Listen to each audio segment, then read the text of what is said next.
Okay, let's discuss these. Number 18, senior citizens died after receiving swine flu vaccine in 1976.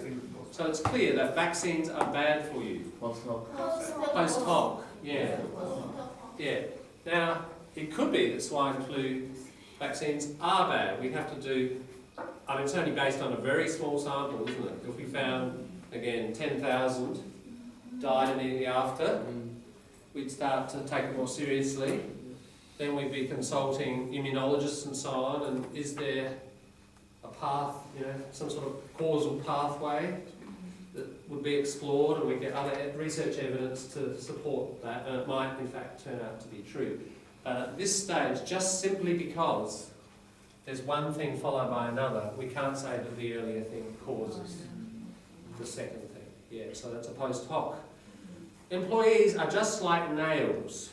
Just as nails must be hit in the head to make them work, so must employees. False analogy, isn't it? Right. And in what other way are employees like nails? Some are sharp. Sharp means smart. Some are sharp. But that's about it, isn't it? We can joke around or be poetic or whatever, but we're not really being very logical about this.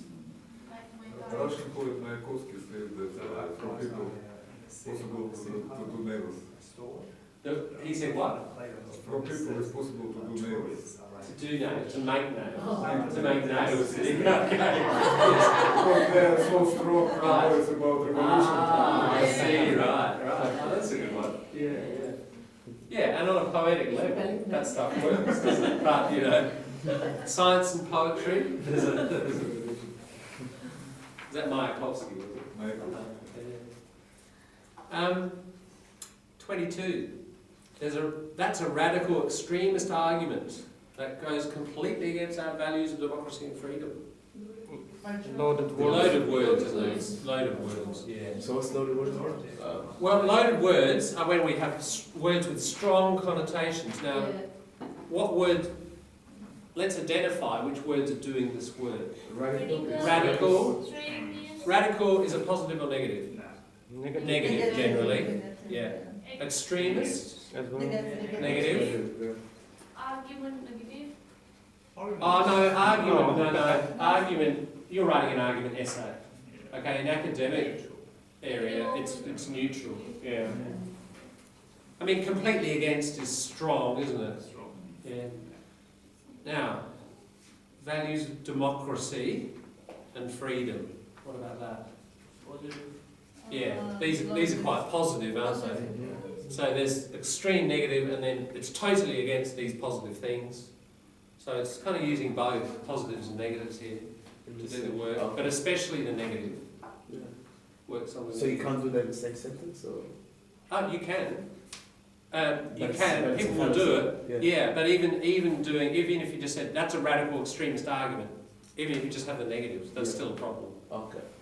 Just as soon as you start going outside that relatively neutral territory, it doesn't mean I think it would be impossible to be neutral all the time, especially in an argument. You're giving a position, you are stating what you think is positive and negative, but you've got to just control the intensity of what you do, so that you don't end up having your emotional words doing all your persuading work for you. You must really be relying much more on these factors, mustn't you?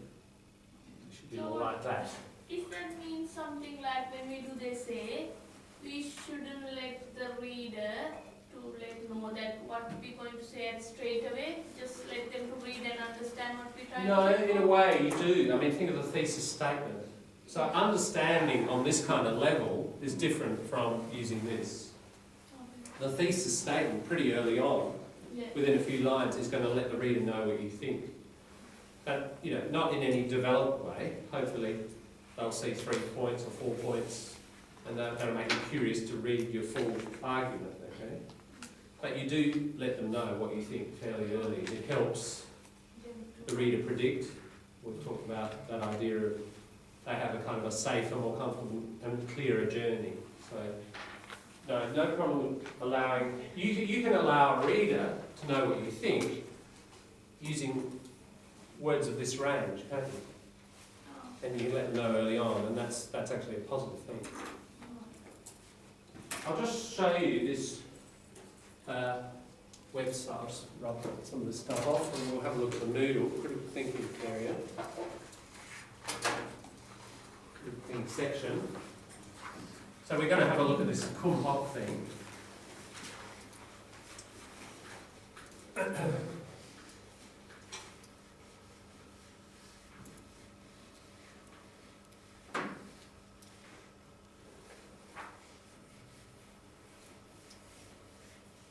So, Lynn's not here anymore, but she did say, oh God, I've got a few of those in my essay, loaded words, yeah? So, is maybe anything we've done today. I mean, the whole point of doing this fallacy stuff is, oh my God, I've got one of those in my essay. It's a matter of weeding, you know, it's like a weed, isn't it? You've got to weed them out and have a nice logical piece with these problems. We're not covering all possible fallacies, you know. You can see on the website, I mean, we don't have the time, but we can get started on it.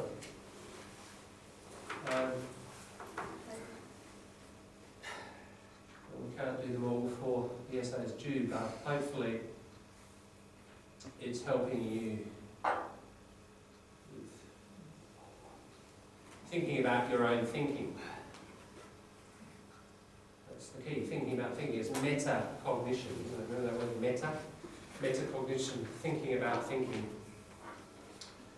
So there are those fallacies there, and we look at the news called Liz.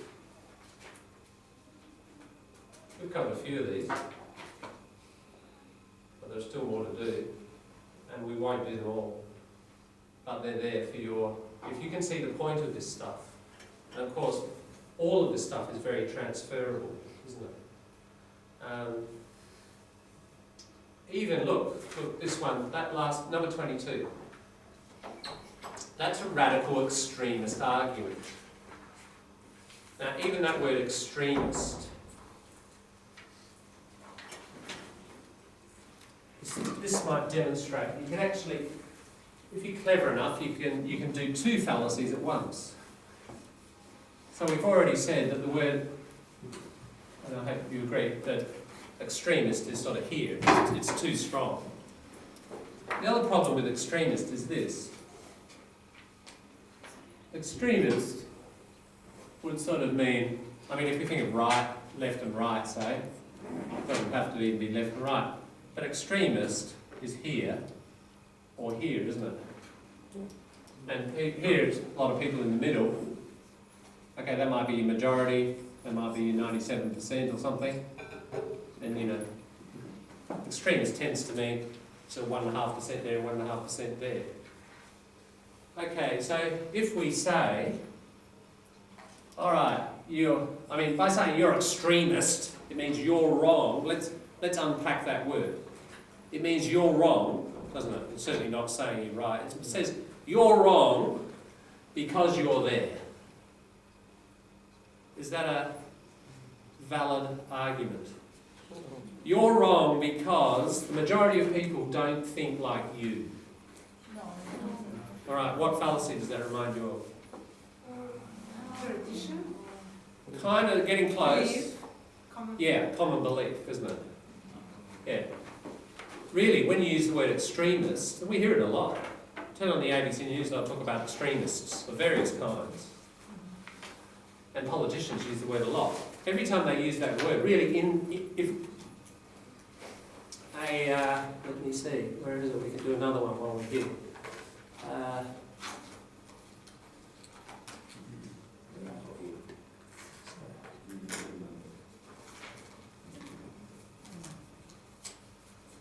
Number 14.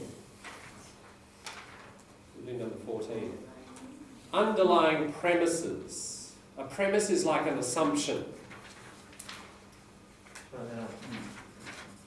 A premise equals an assumption. We've talked about this before. So if we take the word extremist,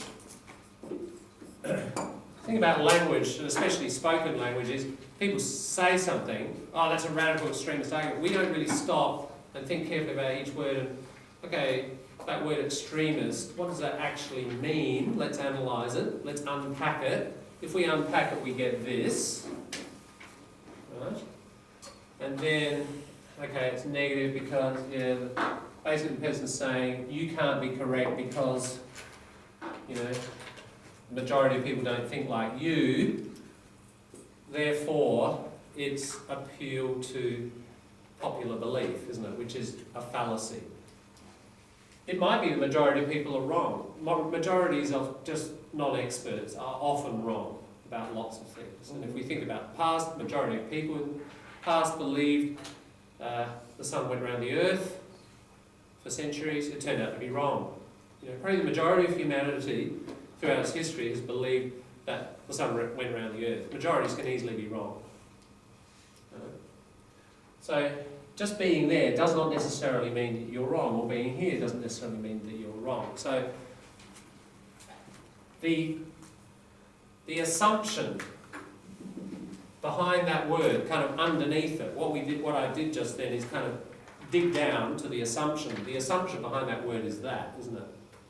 I've unpacked it and got down to what we call the hidden assumption. The hidden premise.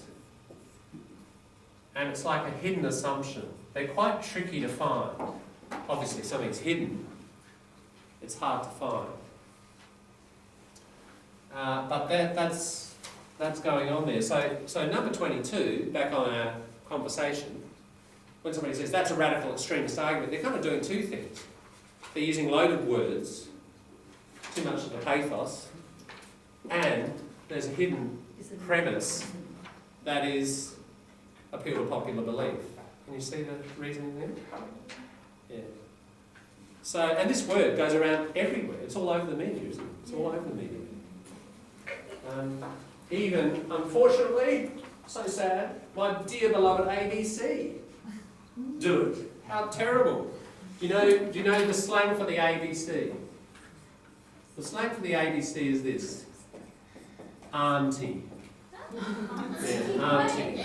Auntie ABC. Because it's like kind of like our mother, our lovely auntie who looks after the nation. And kind of the educated middle class love the ABC because it protects us from all the other junk media. Yeah, and it's done this for 50 years or more. So auntie, even dear old auntie commits fallacies. You know? So it's very sad. Dear old auntie? Hey? Dear old auntie? Dear old auntie. Dear old auntie. Dear old auntie ABC. Look, I know I'm jumping around here, but the reason I jump around is because I think it's better to teach them as they come up and as they kind of logically link, depending on what we're talking about, than just go through the list. So let's stick with underlying premise, and we'll just work on that one a little bit more. I'll tell you a story, and it's based on a hidden premise.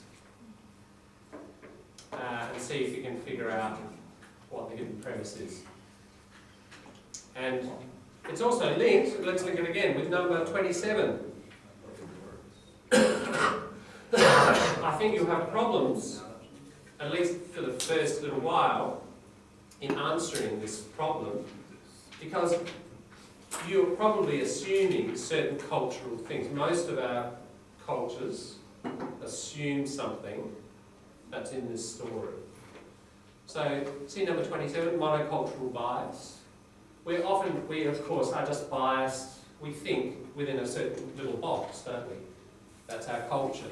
You're expanding the box because you're learning about another culture, but even then it's still only kind of two boxes. There are many other cultures. We're kind of locked inside these boxes. And when we argue, we're often not aware of the assumptions we're using that have been culturally determined and not scientifically determined.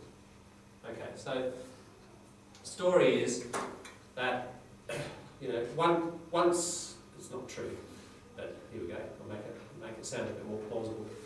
At the intersection here of Curry Street and Morford Street, there was a father and a son, and they were heading to Adelaide High School for graduation, son's graduation.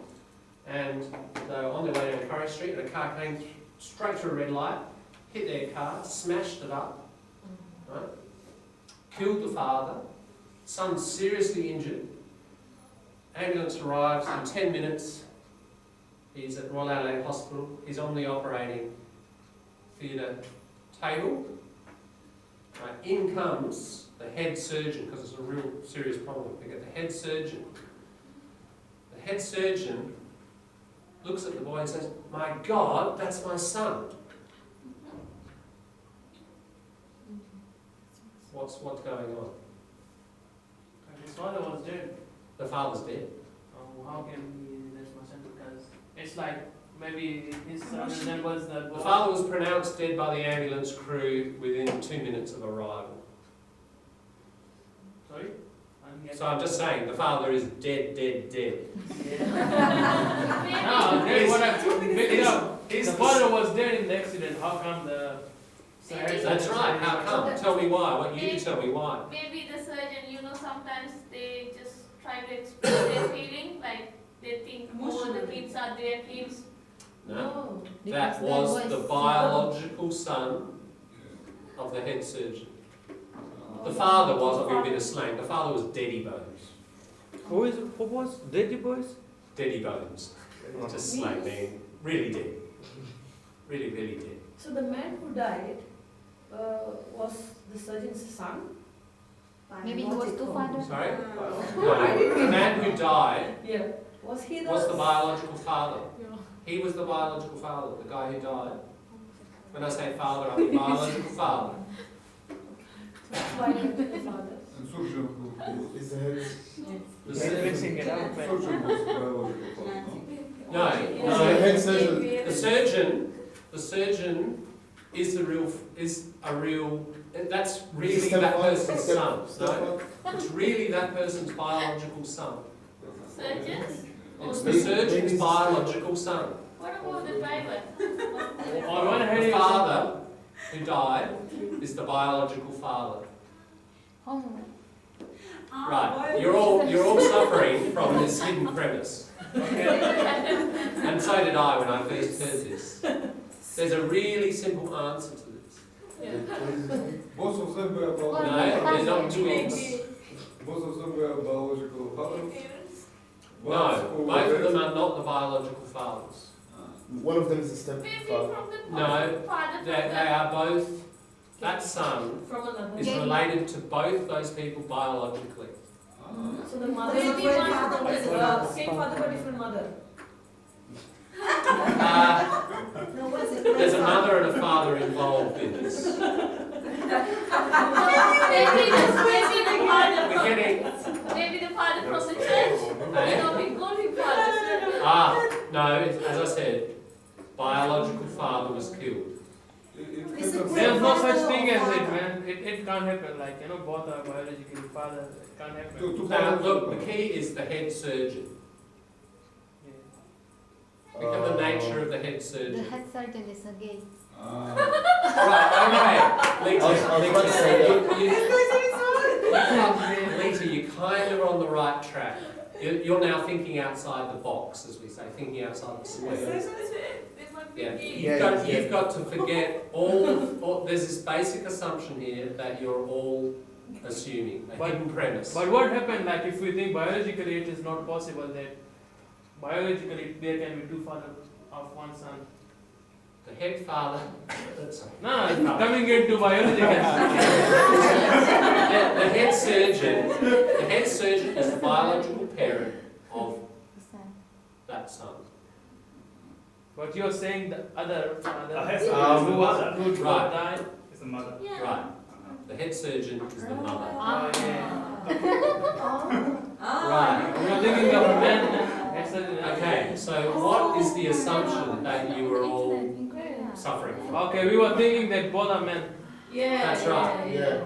So, kind of somewhere in your unconsciously, and as I say, it's culturally shaped. Yeah, that's right. You know? It can only Because we always think with the surgeon it's a male. Yeah. So underneath that is head surgeons, She's female. yeah, Mean, can. surgeon is female. There is no indication to male or female in English nouns. That's right. So, in your thinking, that was going on, wasn't it? That hidden premise, and it takes, it's shaped by decades of our cultural, all the things we see on television and stories we read, what people say. Yeah. So can you see? There's a kind of good example of the effect that a hidden premise can John, you have. said head surgeon, he is father, biological. You said he is biological father. No, if I did, I think I corrected it after. I said the biological parent. Okay. Yeah. John, the IQ person in our class, with all of us, the IQ is not It's not so much IQ, I think it's about cultural assumption. Also, historically, we don't see more women in the head surgery. Yeah, That's that's why, right. yeah. Yeah. And again, cultural experience, isn't it? It's based on experience as well, yeah. And we have an idea that surgeon most of the time male. Yeah. Kind of. That's right. So can you see how a hidden premise works? It's sitting there, and they're often really hard to find. Something that's missing is actually hard to discover. So it's often the hardest critical thinking work to do is to find. They're not always there, but we should always be looking and thinking. Is there a hidden premise in this person's argument or in my own argument? I think in this in this sort of sentences, it's more will happen in the conversation way. If you written by paper, we already describe, she is a surgeon, she is a headmaster in the hospital. Because when you write, you always got some nouns, and she was screaming, this is my son on the table.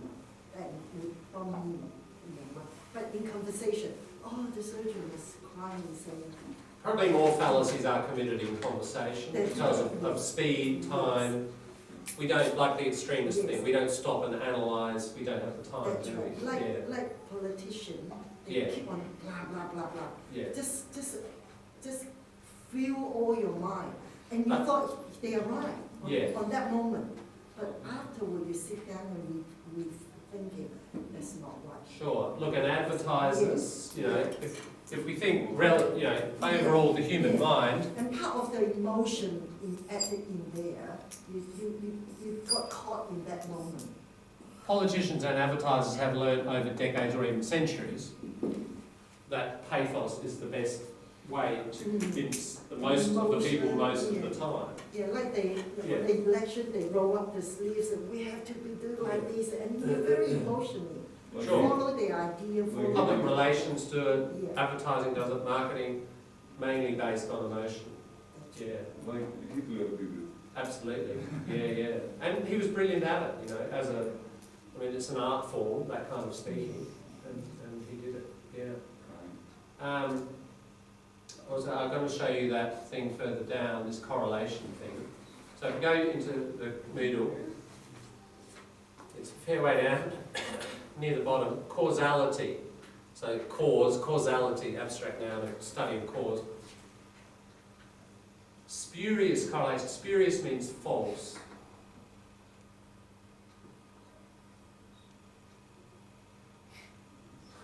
Okay.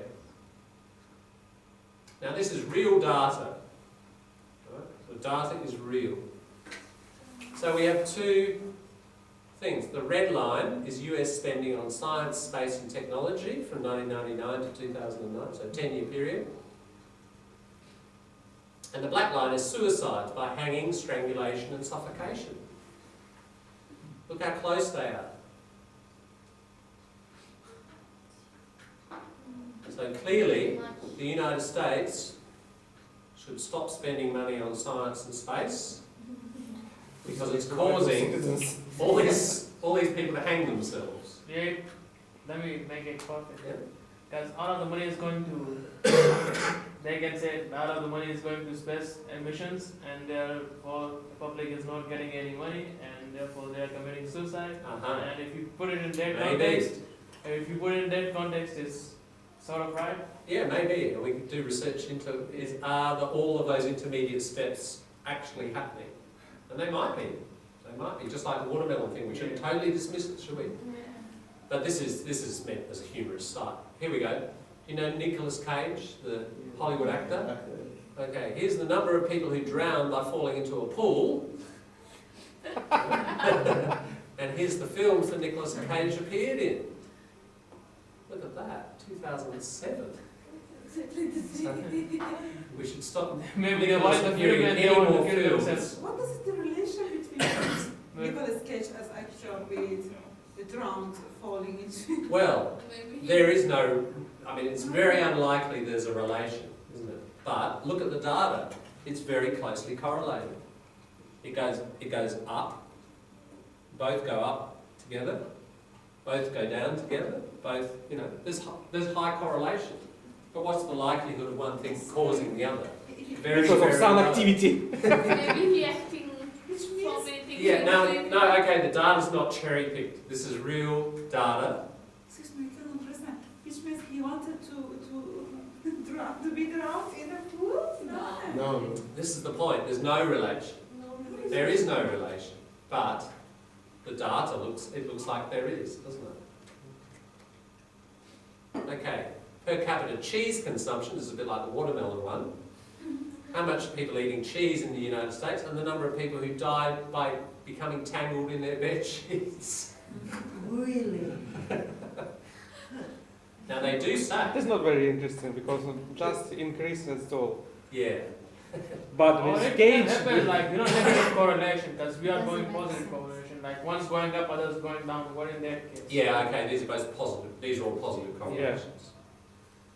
Now, it's a saying in English, don't eat cheese before you go to bed because it will cause nightmares. Now maybe people have nightmares and bad dreams and they go like that and they choke themselves to death.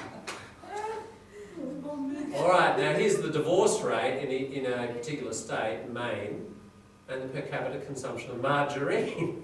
I think margarine is good. So, yeah, people eating less margarine, there's less divorce. Yeah. So do you think eating less margarine will give you a happy married life? Maybe margarine affect the nervous system. Tonight, go home, Affects you. go to the fridge, get the margarine, throw it in your bin. Maybe Happy family.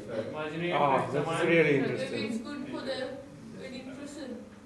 Okay, the age of Miss America. Yeah, so Miss America goes up and down by, in 1999, she was 23.7 years. It seemed to be a bit older here in 2005. Murders by steam, hot vapours and hot objects. See the point? It's another good one.